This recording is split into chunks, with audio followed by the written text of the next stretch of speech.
अच्छा, कभी ध्यान दिया है गाड़ी के उस घुमावदार एग्जॉस्ट पाइप पर या फिर किसी प्लेन की उन जटिल फ्यूल लाइंस पर ये आखिर बनती कैसे हैं? मतलब एक सीधी सपाट सी ट्यूब को इतनी परफेक्ट शेप दे कैसे दी जाती है? आज हम इसी कमाल की प्रक्रिया को समझने वाले हैं जिसने मॉडर्न मैन्युफैक्चरिंग में सचमुच क्रांति ला दी है।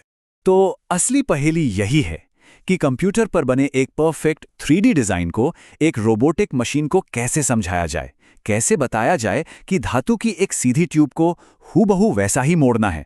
चलिए इस दिलचस्प चैलेंज की तह तक चलते हैं। अब देखिए, इस पूरी प्रक्रिया को समझने के लिए हमें इन मशीनों की भाषा सीखनी पड़ेगी। जी हाँ, बिल्कुल सही सुना। इन ट्यूब बेंडिंग मशीनों की अपनी एक खास बोली होती है, एक लैंग्वेज जिससे वो किसी भी पार्ट के आकार को समझती हैं और फिर उसे बनाती हैं। असल में यहाँ दो मेन भाषाएं हैं। एक है XYZ कोऑर्डिनेट्स, इसे 3D स्पेस में एक खजाने के नक्शे की तरह समझ सकते हैं। ये बस इतना बताता है कि ट्यूब कहाँ है। और दूसरी भाषा है LRA डेटा। ये मशीन के लिए एक रेसिपी की तरह है। ये बताती है कि ट्यूब को कैसे मोड़ना है।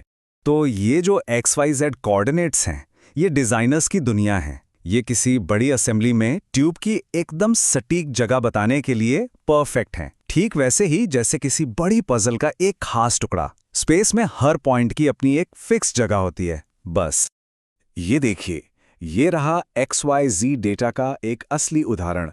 यहाँ हर पॉइंट को X, Y और Z एक्सिस पर उसकी लोकेशन से डिफाइन किया गया है।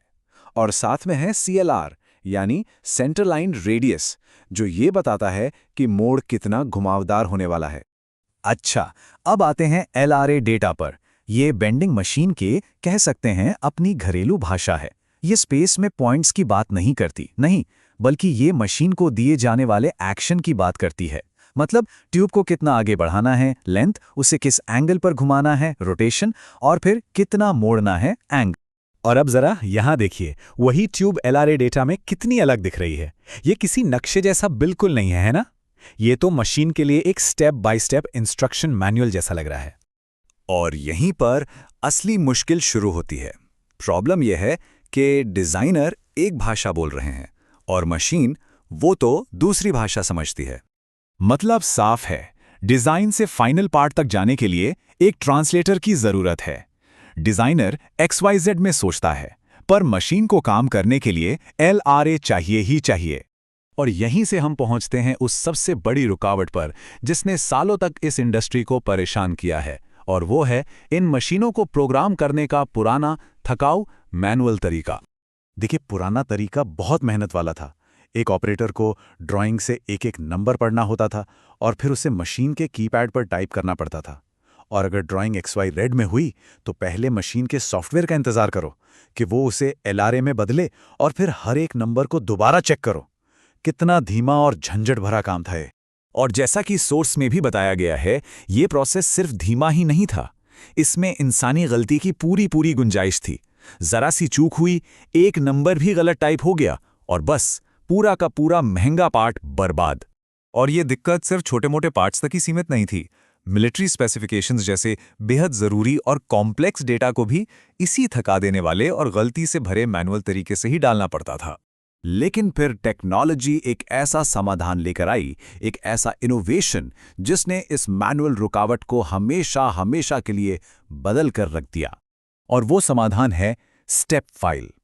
आज के मॉडर्न कैड सिस्टम्स एक स्टैंडर्ड फाइल फॉर्मेट एक्सपोर्ट कर सकते हैं जिसे स्टेप फाइल कहते हैं, और ये फाइल डिजाइन और मशीन के बीच एक यूनिवर्सल ट्रांसलेटर का काम करती है। तो इस नए टेक्नोलॉजी को अपनाने का सबसे बड़ा फायदा क्या हो सकता है? जवाब है जीरो डेटा एंट्री एरर्स। क्योंकि अब कोई मैनुअल टाइपिंग है ही नहीं, तो इंसानी गलती की गुंजाइश भी पूरी तरह से खत्म। डिजाइन सीधा मशीन में जाता है, एकदम परफेक्ट। और सुनिए, एक स्टेप फाइल सिर्फ XYZ कोऑर्डिनेट्स से कहीं ज्यादा है। ये अपने आप में एक पूरा का पूरा डेटा पैकेज है। इसमें मटेरियल का टाइप, ट्यूब की मोटाई, CLR, पार्ट नंबर, सब कुछ होता है।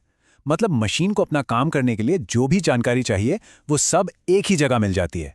तो चलिए अब देखते हैं कि इस इनोवेशन ने असल दुनिया में यानी फैक्ट्री फ्लोर पर काम करने के तरीके को कैसे बदल डाला है।